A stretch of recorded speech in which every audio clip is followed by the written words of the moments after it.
இன்றைக்கு ஆண்டவர் உங்களுக்கு ஒரு புது அபிஷேகத்தை ஆண்டவர் தரப்போறாரு.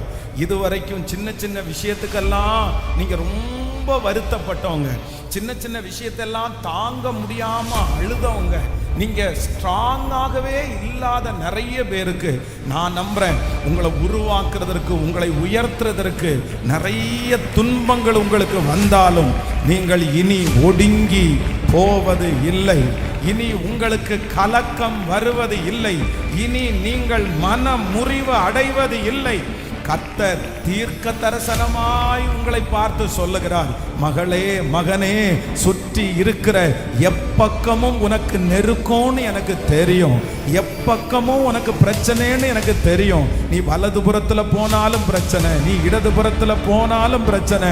ஆனா கர்த்தர் வாக்கு கொடுக்கிறார், எப்பக்கம் பிசாசு உன்னை நெருக்கினாலும் நீங்கள் ஒடுங்கி போகாதபடி ஒரு அபிஷேகத்தை உங்கள் தலையின் மேல் கர்த்தர் வைக்க போகிறார். நீங்கள் கலக்கம் அடைவது இல்லை, நீங்கள் மனம் முறிவு அடைவது இல்லை.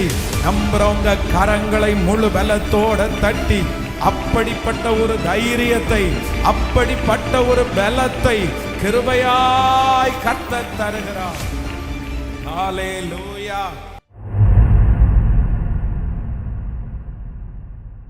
வேதம் நமக்கு ரொம்ப அழகாய் ஒரு வசனத்தை வேதம் சொல்லுகிறது. ஆண்டவர் நாங்கள் எப்பக்கம் நெருக்கப்பட்டும் நாங்கள் ஒடுங்கி போவதில்லை. நாங்கள் எப்பக்கம் நெருக்கப்பட்டும் நாங்கள் ஒடுங்கி போவதில்லை. அப்போ ஒரு தேவனுடைய பிள்ளையினுடைய வாழ்க்கையில் நமக்கு ஒரு ஞானம் என்ன வேண்டும் அப்படின்னு சொன்னா, சிலர் ஒரு காரியத்திலே படுத்துறாங்க, ஒன்னுலேயே சோர்ந்து போயிடுறாங்க. ஒரு பிரச்சனைக்கே நிறைய பேர் தாங்க மாட்டேங்கிறாங்க. ஒரு சூழ்நிலை வந்த உடனே அவங்களை எழுப்ப முடியவே இல்லை. அதான் ஒரு ஏசபேல் மிரட்டின உடனே அவ்வளோ பெரிய தீர்க்கதரிசியால அதை மேற்கொள்ள முடியல. ஆனா புதிய ஏற்பாட்டின் காலத்துல ஆண்டவர் தன்னுடைய ஜனங்கள் சொல்லும்போது, ஊழியக்காரர்கள் சொல்லுகிறார்கள், நாங்கள் எப்பக்கத்திலும் நெருக்கப்பட்டு. அதனாலதான் அப்போஸ்தலனாகிய பவுல் கொரிந்தியருக்கு எழுதும்போது ரொம்ப அழகா அவர் எழுதும்போது எழுதுறாரு, என்ன எழுதுறாருன்னா, நாங்கள் காவலில் இருந்தோம், நாங்கள் அடிக்கப்பட்டோம், எங்களுக்கு சிறைச்சாலை அனுபவம் எங்களுக்கு இருந்துச்சு, எங்களுக்கு வஸ்திரம் இல்லாமல் இருந்தோம், எங்களுக்கு ஆகாரம் இல்லாமல் இருந்துச்சு. அப்போ அதை முடிக்கும் போது என்ன சொல்றாங்கன்னா, நாங்கள் எங்களுடைய பலவீனத்தை குறித்து நாங்க மேன்மை பாராட்டல அப்படின்னு. ஆனாலும் எங்களை அது ஒண்ணுமே பண்ண முடியல. இன்னும் ரோமர்ல எழுதும்போது ரொம்ப அழகா எழுதுறாரு, கிறிஸ்துவின் அன்பை விட்டு எங்களை பிரிப்பவன் யார்?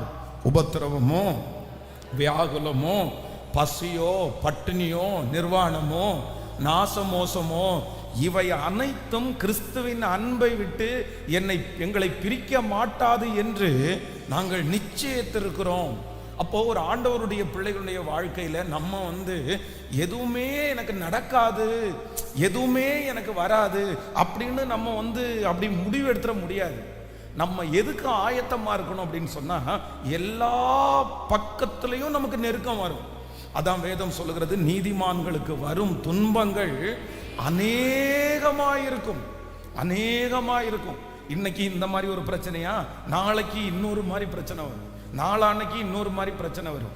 ஒவ்வொரு டைமும், ஒவ்வொரு வருஷங்களும், ஒவ்வொரு வளர்ச்சியிலையும், ஒவ்வொரு சூழ்நிலையிலையும் நம்ம ஒவ்வொரு விதமான பிரச்சனைகளை நம்ம சந்திக்க வேண்டியது இருக்கும். ஏன்னா ஆண்டவர் இந்த 100 நாட்கள்ல யாரை உருவாக்கிட்டு இருக்கிறாருன்னா, தலைவர்களை ஆண்டவர் உருவாக்கிட்டு இருக்கிறாரு, தலைவிகளை ஆண்டவர் உருவாக்கிட்டு இருக்கிறாரு. பெரிய ஒரு நோக்கத்தை நமக்காக நியமித்து ஆண்டவரால தெரிந்து கொள்ளப்பட்டவர்களாகிய உங்களையும் என்னையும் ஆண்டவர் உருவாக்கி கொண்டிருக்கிறார். அப்போ நமக்கு அறிய வேண்டிய ஒரு பெரிய ஞானம் என்ன அப்படின்னு சொன்னா, எனக்கு பிரச்சனையே கொடுக்காதீங்கன்னு நம்ம ஜெபம் பண்ண முடியாது. எனக்கு எந்த பிரச்சனையும் வராது அப்படின்னு நான் சொல்லிட முடியாது. ஆனா அதன் மத்தியில ஒரு தேவனுடைய பிள்ளை தலைவனாக போக வேண்டியவங்க, தலைவியாக போனீங்க, நீங்க என்ன நினைக்கணும் அப்படின்னு சொன்னா, என்னுடைய பிரச்சனையின் மத்தியிலே நான் எப்படி நடந்துக்கணும், நான் எப்படி அதை ஏற்றுக்கொள்ளணும், நான் அதை எப்படி நான் ஜெயிக்கணும், அது என்னுடைய மனசை பாதிக்காததுபடி, என்னுடைய சரீரத்தை பாதிக்காததுபடி நான் எவ்வளவு அதை கவனமாய் கையாளணுன்ற ஞானத்தை மட்டும்தான் ஆண்டவருடைய பிள்ளைகள் கேட்கணும். அப்போ நமக்கு எனக்கு பிரச்சனையே கொடுக்காதீங்க ஆண்டவரே, எனக்கு போராட்டமே வேண்டாம், என்னால் தாங்க முடியல அப்படின்னு ஜெபிக்கிற கூட்டமாய் நம்ம இருந்த முடியாது.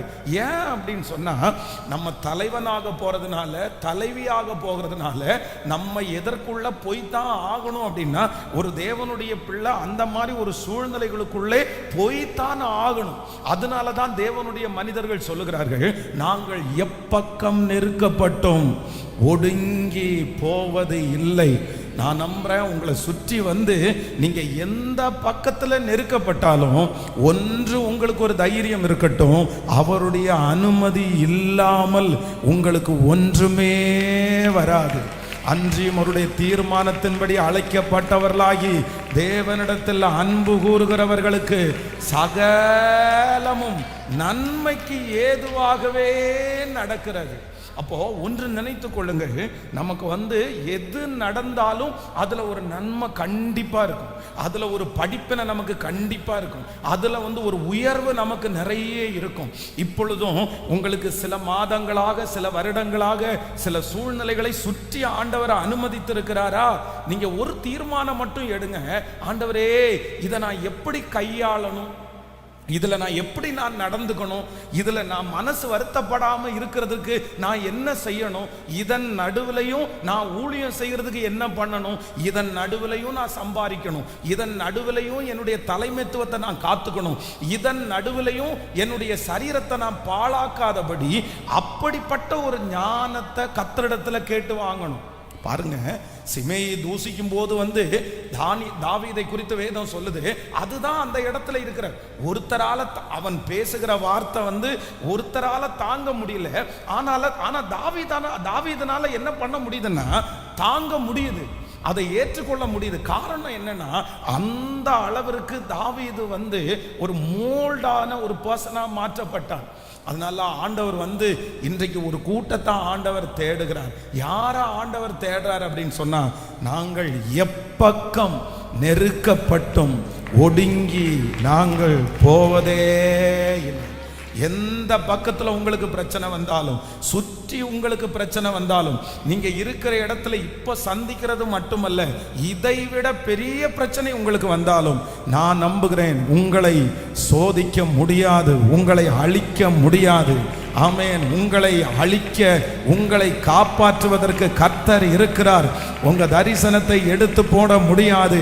அப்படிப்பட்ட ஒரு தைரியத்தை, அப்படிப்பட்ட ஒரு பலத்தை கிருபையாய் கர்த்தர் நமக்கு தருகிறவர்.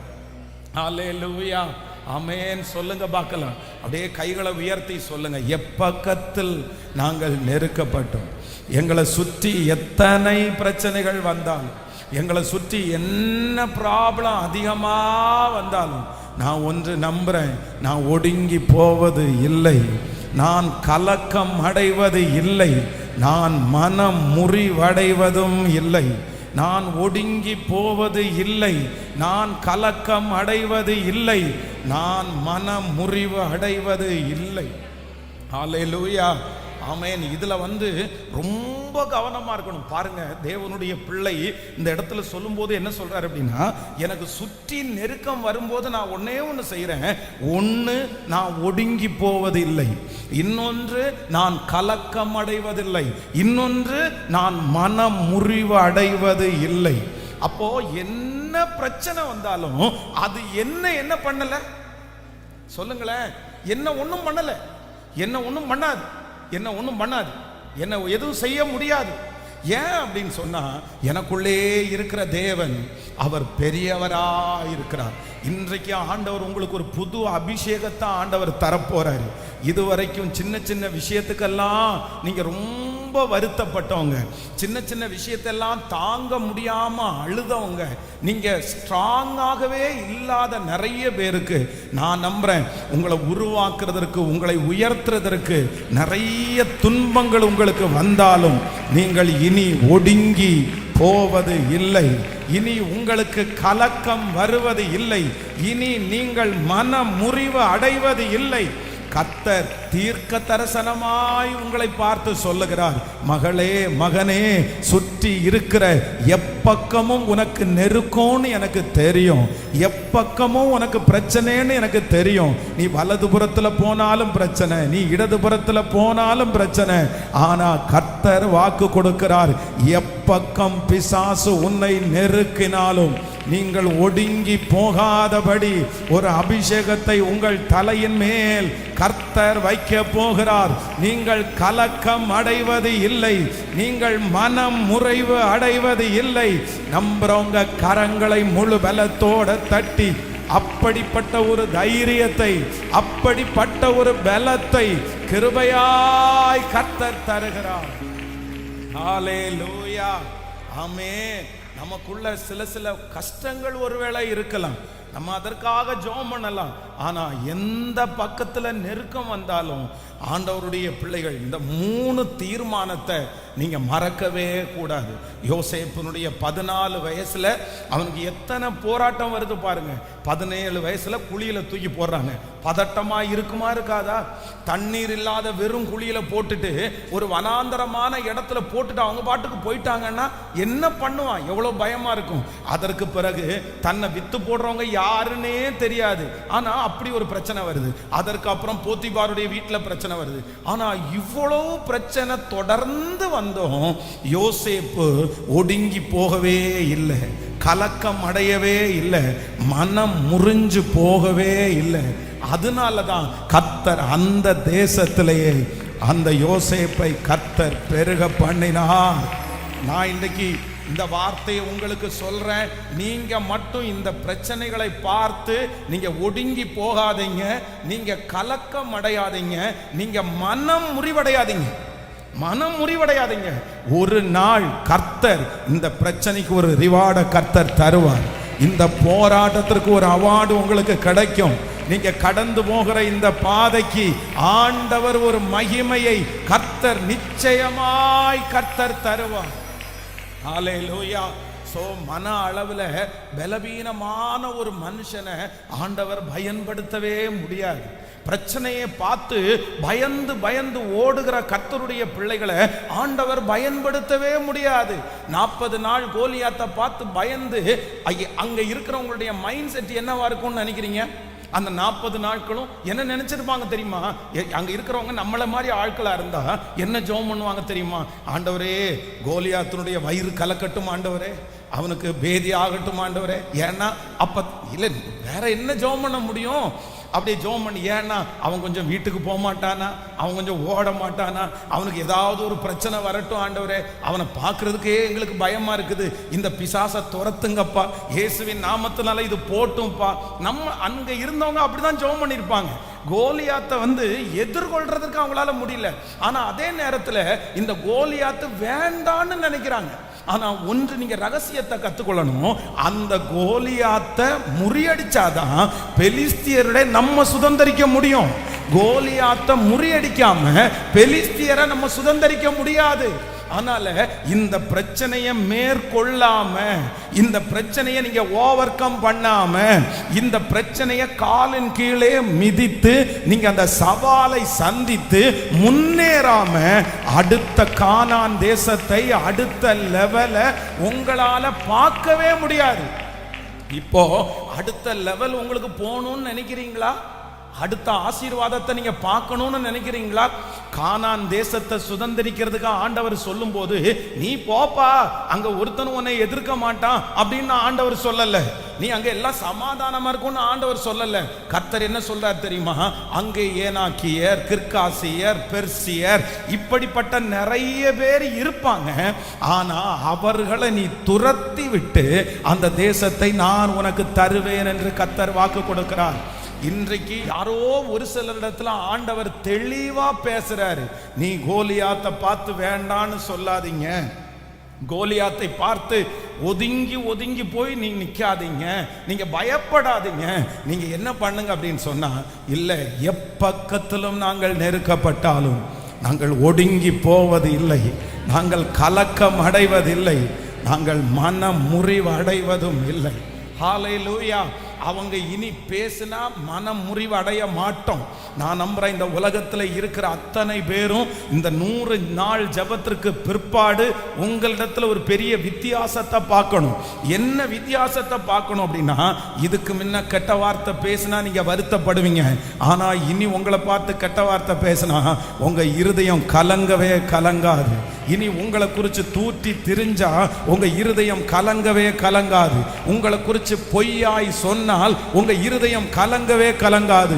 அந்த அளவிற்கு ஆண்டவர் உங்களை பலப்படுத்தி ஸ்திரப்படுத்தி கர்த்தர் ரொம்ப அழகா மோல்டு பண்ணி ஒரு அடுத்த அனுபவத்திற்கு நேராய் நடத்தும்படியாய் எல்லாரும் கரங்களை தட்டி, தகப்பனே தகப்பனே, இந்த சூழ்நிலைகளுக்கு எதிராய் நிற்பதற்கு, இந்த பிரச்சனைகளுக்கு எதிராய் நிற்பதற்கு, கலங்காமல் நிற்பதற்கு, தைரியத்தோடு நிற்பதற்கு இப்போ பரலோகத்திலிருந்து ஒரு பலன் எங்க பிள்ளைகளுக்கு கடந்து வரட்டும் அப்பா, கடந்து வரட்டும் அப்பா. எசப்பா, எந்த தகப்பனார் எந்த தாயார் பிரச்சனையை பார்த்து சோர்ந்து போகிறார்களோ, இப்போ இந்த பிரசங்கம் நடந்து கொண்டிருக்கும் போதே முழங்கால நின்று நாங்க ஜெபிக்கிறோம். ஒரு புது பலன், அந்த கோலியாத்தை சந்திப்பதற்கு ஒரு பலன், அந்த எகிப்தியரை சந்திப்பதற்கு ஒரு பலன். ஆமென். அந்த பிரச்சனைகளை எந்த பயமும் இல்லாமல் சந்திப்பதற்கு ஒரு கிருபையை கர்த்தர் இப்பொழுது தருவீராக, தருவீராக, தருவீராக. ஹல்லேலூயா. ஆமோதிக்கிறீங்களா இல்லையா? இப்படிதான் ஆண்டவருடைய பிள்ளைகளாகிய நம்ம உருவாக்கப்படணுமே தவிர சும்மா என்ன பண்ணிடக்கூடாதுன்னா, என்னை எப்பவும் நல்லா வச்சுங்க, எனக்கு ஒன்றும் வரக்கூடாது ஒன்றும் வரக்கூடாது அப்படின்னு நம்ம வளரவே கூடாது. நம்முடைய பிள்ளைகளையும் அப்படி வளர்த்திடவே கூடாது. நம்முடைய பிள்ளைகளையும் நாமும் எப்படி வளரணும் அப்படின்னு சொன்னா, நீ பிரச்சனையை பார்த்து கலங்காத, நீ பயப்படாத, நீ பின்மாறாத, நீ நீ நீ கொஞ்சம் கவனமாய் அத என்னன்னு பாரு, நீ யோசி, சரி அது என்ன பண்ணலான்னு பாரு. நீ உடனே பதட்டம் ஆயிராத, நீ உடனே டென்ஷன் ஆயிராத. அதான் ஆண்டவர் சொல்றார், நீங்கள் அமர்ந்திருந்து நானே தேவன் என்று அறிந்து கொள்ளுங்கள். நீங்கள் அமர்ந்திருந்து நானே தேவன் என்று அறிந்து கொள்ளுங்கள். ஹல்லேலூயா. அந்த ஸ்பிரிட்டை, அந்த அபிஷேகத்தை இன்றைக்கு ஆண்டவர் உங்களுக்கு தருவேன் என்று வாக்கு கொடுக்கிறார்.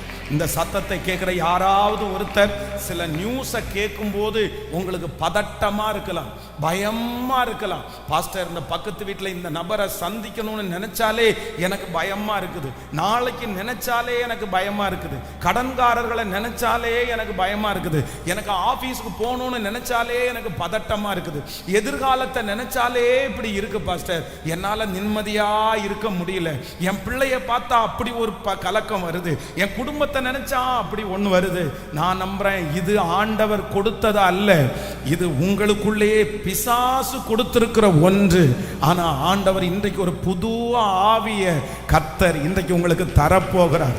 என்ன தரப்போறார்னா, இனி அந்த மனுஷனை சந்திக்கும் போது உங்களுக்கு பயம் வராது, இனி அந்த சூழ்நிலையை சந்திக்கும் போது உங்களுக்கு பயம் வராது, இனி அந்த மனுஷனுடைய வார்த்தைகளால நீங்க அஃபெண்ட் ஆக மாட்டீங்க, இனி அந்த காரியத்தில் நீங்கள் கலக்கமாக மாட்டீங்க. ஹல்லேலூயா. சொல்லுங்களேன், ஏசப்பாவை கையை உயர்த்தி கேளுங்களேன். இந்த மகிமை ஒவ்வொருத்தருக்கும் வேணும். ஆமென். நாங்கள் எப்பக்கம் நெருக்கப்பட்டும் ஒடுங்கி போவது இல்லை. யாரோ ஒருத்தருக்கு ஆண்டவர் தீர்க்க தரிசனமா பேசிட்டு இருக்கிறாரு. மகளே, அவங்க பேசின உடனே நீ சுருண்டுறியே, மகனே அவங்க அப்படி நடந்துகிட்ட உடனே உன் மனசு அப்படியே மாறிடுது, சாகத்தக்க அளவுக்கு உன்னுடைய ஆத்துமா விசனமாகுதில்ல. இல்ல, கர்த்தர் இன்றைக்கு ஆலயத்திலே போன அந்த அன்னாளை கடாட்சித்த கர்த்தர் இன்றைக்கு உங்களை கடாட்சிப்பேன் என்று கர்த்தர் வாக்கு கொடுக்கிறார். கடாட்சிப்பேன் என்று கர்த்தர் வாக்கு கொடுக்கிறார். ஹல்லேலூயா. ஆண்டவர் கொடுக்கிறதுலயே பெரிய அற்புதம் என்ன அற்புதம் அப்படின்னு சொன்னா, நம்மளை பாதிக்க பண்ணுகிறதிலிருந்து விடுதலை கொடுக்க போறார். பாருங்க, அன்னாளை குறித்து நம்ம தியானிச்சு தான் இருக்கிறோம். இந்த அன்னாளை குறித்து பெனினாள் தேவாலயத்திற்கு போகிறதுக்கு முன்னாடி வரைக்கும் அவங்க சொல்றதெல்லாம் கஷ்டமா தான் இருக்கு. அவங்க சொன்ன உடனே சாப்பாடு இறங்காது, அவங்க சொன்ன உடனே கண்ணுல தார தாரையா கண்ணீர் கொட்டும், அவங்க சொன்ன உடனே வாழ்க்கையே வெறுத்து போயிடும். ஆனா ஆலயத்துக்கு போன உடனே ஆண்டவர் முதல்ல எதைத்தான் திடப்படுத்துறாருன்னா, அன்னாளை திடப்படுத்துறாரு. நீ போய் பெனினாளுக்கு முன்னாடி நில்லு, போய் நில்லு. அந்த பெனினாள் திரும்பவும் அதே மாதிரி திட்டும் போது, ஆனா இந்த அன்னாளுக்கு என்ன பண்ணலைன்னா, ஒன்றும் பண்ணலை, எதுவும் பண்ணல. பரவாயில்ல, திட்டு, இன்னும் எக்ஸ்ட்ரா வேணா திட்டிக்கோ, சண்டை போட்டுக்கோ, எதை வேணாலும் பண்ணிக்கோ. ஏன்னா ஆண்டவர் என்னை மாற்றிட்டாரு, ஆண்டவர் உங்களை மாற்ற போறாரு. இந்த ஜெபமே கர்த்தர் உங்களை மாற்றுவதற்காக. ஆமென். கர்த்தர் 2 காரியத்தை நமக்கு செய்வார். ஒன்று, நமக்காக சூழ்நிலைகளையே கர்த்தர் மாற்றுவார். இன்னொன்று அந்த சூழ்நிலைக்கு தகுந்தது போல நம்மை மாற்றுகிறதற்கு கர்த்தர் வல்லவராக இருக்கிறார். ஆமென், ஆமென். தாவீதுக்காக வேதம் சொல்லுது, ஆண்டவர் எத்தனையோ இடத்துல தாவீதுக்காக சூழ்நிலைகளை ஆண்டவர் மாற்றிட்டார். அதுக்கு ஏற்றது மாதிரி சூழ்நிலைகளை கர்த்தர் கொண்டு வந்து நிறுத்திட்டாரு. இவனை அங்கீகரிக்கலன்னா கூட இந்த மனுஷன் தான் கோலியாத்தை ஜெயிக்க போகணுன்ற ஒரு சூழ்நிலையை, அட்மாஸ்பியரை ஆண்டவர் கொண்டு வந்துட்டாரு. ஆனா அதே நேரத்தில் இப்போ அந்நிய நாட்டில் போறான் பாருங்களேன், அங்க போயிருக்கிறவங்க எல்லாரும் தாவீது எங்க ஊருக்கு வந்திருக்கான்னு கேள்விப்பட்ட உடனே தன்னை கொன்றுவாங்களோன்னு நினைச்சு வாயில நுர தள்ளி பைத்தியக்காரன மாதிரி நடிக்கிறான். அப்ப அந்த இடத்துல சூழ்நிலைக்காக யாரை மாற்றிட்டான்னா, ஆண்டவர் தாவீதையே மாற்றிட்டார். அதனால ஆண்டவருடைய பிள்ளைகளை, இன்றைக்கு கர்த்தர் ஆரம்பிக்கும் போது உங்களுக்கு வாக்கு கொடுக்கிறார், நீங்கள் எப்பக்கம் நெருக்கப்பட்டும் ஒடுங்கி போவது இல்லை, கலக்கம் அடைவது இல்லை, மனம் முறிவு அடைவதும் இல்லை. ஹல்லேலூயா. எந்த பக்கம் நெருக்கப்பட்டாலும் இனி கர்த்தர் உங்களை தைரியமாய் நிறுத்த போகிறார். ஒரு விஷயம் கூட எல்லாரும் ஜெபம் பண்ணுங்க, இந்த அபிஷேகத்தை ஆண்டவர் எங்களுக்கு தரணும்னு ஜெபம் பண்ணுங்க. அந்த அளவிற்கு கர்த்தர் உங்களை தலைமைத்துவத்தில் கர்த்தர் பயன்படுத்துவாராக. நீங்க ஹல்லேலூயா விசுவாசிகள் என்கிற அடுத்த சூழ்நிலை அதை விட்டுட்டு அடுத்த ஒரு லெவல் கர்த்தர் உங்களை நிறைய பேரை சீசர்களாய் கர்த்தர் மாற்றுகிறார். ஸ்தோத்திரம், ஸ்தோத்திரம், ஸ்தோத்திரம். தேவ மகிமை உங்களுக்குள்ளே ஆளுகை செய்வதாக. ஆமென், ஹல்லேலூயா. உள்ளார்ந்த மனிதன் நாளுக்கு நாள் புதிதாக்கப்படும் நேரம் இது. உள்ளார்ந்த மனிதன் நாளுக்கு நாள் புதிதாக்கப்படுகின்ற நேரம் இது. சோர்ந்து போகாதே, நீ சோர்ந்து போகாதே, சோர்ந்து போகாதே, நீ சோர்ந்து போகாதே.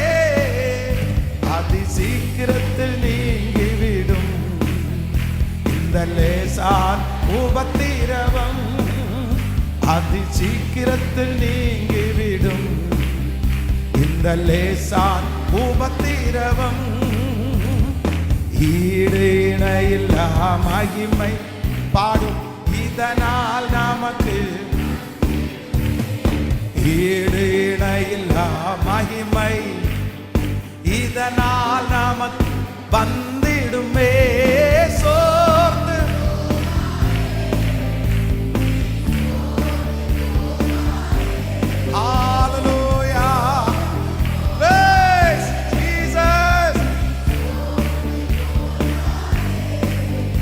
அதி சீக்கிரத்தில் நீங்கிவிடும் இந்த லேசான் உபத்திரவம், அதி சீக்கிரத்தில் நீங்கிவிடும் இந்த லேசான் உபத்திரவம். ஹல்லேலூயா. அப்போ ஒரு தீர்மானத்தோட போகணும். என்ன தீர்மானத்தோட போகணும்? ஒன்று, எப்பக்கம் நாங்கள் நெருக்கப்பட்டோம், நான் என்ன பண்ண மாட்டேன், ஒடுங்கி போக மாட்டேன். ரெண்டாவது, கலக்கம் அடைய மாட்டேன். மூன்றாவது, மரமுறி அடைய மாட்டேன். இது யார் எடுக்க வேண்டிய தீர்மானம் சொல்லுங்க? நான் எடுக்க வேண்டிய தீர்மானம். நான் எடுக்க வேண்டிய தீர்மானம் இல்லை அப்படின்னா யாருமே உங்களை ஒன்றும் பண்ண முடியாது. யாருமே எதை செய்ய முடியாது. ஆண்டவர் நம்ம ரட்சிக்கப்பட்ட ஆரம்பத்தில் பார்த்தீங்கன்னா ஆண்டவர் நமக்காக என்ன வேணாலும் செய்யலாம். ஆனால் ஒரு லெவலுக்கு மேலே நம்ம வளர்ந்ததற்கு பிற்பாடு நம்ம ரெடி ஆகணும்னு ஆண்டவர் எதிர்பார்ப்பாரு. நம்ம சரியாகணும்னு ஆண்டவர் எதிர்பார்ப்பார். என்ன நீ என்ன நம்முடைய பலவீனங்களை நமக்கு உதவி செய்கிறவர் தான். ஆனாலும் என்ன எதிர்பார்ப்பார்னா, நீ என் பிள்ளை தானேப்பா, என் பிள்ளை தானேப்பா. இப்போ ஒரு இருட்டு இடத்துல நம்ம பிள்ளைய கூட்டிட்டு போறோம். ஃபர்ஸ்ட் டைம் கையை பிடிச்சிட்டு ஒரு இருட்டு இடத்துல கூட்டிட்டு போகும்போது நம்முடைய பிள்ளை பயப்படலாம். ஆனா ரெண்டாவது டைம் நம்ம கூட வரும்போது அந்த பிள்ளை பயப்பட்டா நீங்க என்ன சொல்லுவீங்க? என்ன சொல்லுவீங்க? அட நான் தான் கூட வர்றேன் இல்ல, நீ எதுக்கு பயப்படுற? நமக்கு கோபம் வருமா வராதா? நம்ம வரும்போதே அப்படி அப்படின்னு இப்படின்னு பயப்பட்டா நமக்கு எவ்வளவு கோபம் வரும். நான் நம்புறேன் உங்க கூடயும் என் கூடயும் கர்த்தர் இருக்கிறார், ஆண்டவர் இருக்கிறார். ஹல்லேலூயா. நீங்க ஒண்ணு செய்யணும், தைரியமாய் அதை எதிர்கொள்ளணும், தைரியமாய் எதிர்கொள்ளணும். இனி உங்களுக்குள்ள கலக்கம் வரவே கூடாது, இனி உங்களுக்குள்ள பயம் வரவே கூடாது. ஒன்று நீங்கள் நினச்சிக்கோங்க, இந்த சத்துரு போயிட்டா, இந்த சத்துரு போனதோட முடியாது, அடுத்து இன்னொரு சத்துரு முளைக்கும். கேட்கல? சத்தமாக சொல்லுங்க. ஒரு சத்துரு முடிஞ்சா இன்னொரு சத்துரு முடிக்கும். ஆக மொத்தத்தில் நம்ம போகிற வரைக்கும் யுத்தத்துக்கும் நமக்கும் குறைவே இருக்காது. யுத்தம் நடந்துட்டு தான் இருக்கும். அதனால தான் ஆண்டவர் சொல்றாரு, மாமிசத்தோடும் இரத்தத்தோடும் அல்ல, அந்தகார லோகாதிபதிகளோடும் துரைத்தனங்களோடும் உங்களுக்கு போராட்டம் உண்டு. அதான் உங்களுக்கு உபத்திரவம் உண்டு. அதனால நம்ம இந்த உலகத்தை விட்டு போற வரைக்கும், பரலோக ராஜ்யம் போகிற வரைக்கும் நமக்கு நிறைய யுத்தம் இருக்குது, நிறைய அவமானங்கள் இருக்கிறது, நிறைய விரோதமான மனிதர்கள் இருக்கிறார்கள். அவர்களை ஒண்ணுமே நம்ம பண்ண முடியாது. அதற்கு மாறாக என்னை கர்த்தர் உருவாக்கி விட்டால், என்னை கர்த்தர் தைரியப்படுத்திவிட்டால், நான் சரியாகிவிட்டால், எனக்கு விரோதமாய் எழும்புகிற பிரச்சனைகள் என்னை ஒன்றும் செய்யவே செய்யாது. அந்த தைரியத்தை கர்த்தர் கிருபையாய் நமக்கு ஆச்சரியமாய் தருகிறவர். ஹல்லேலூயா.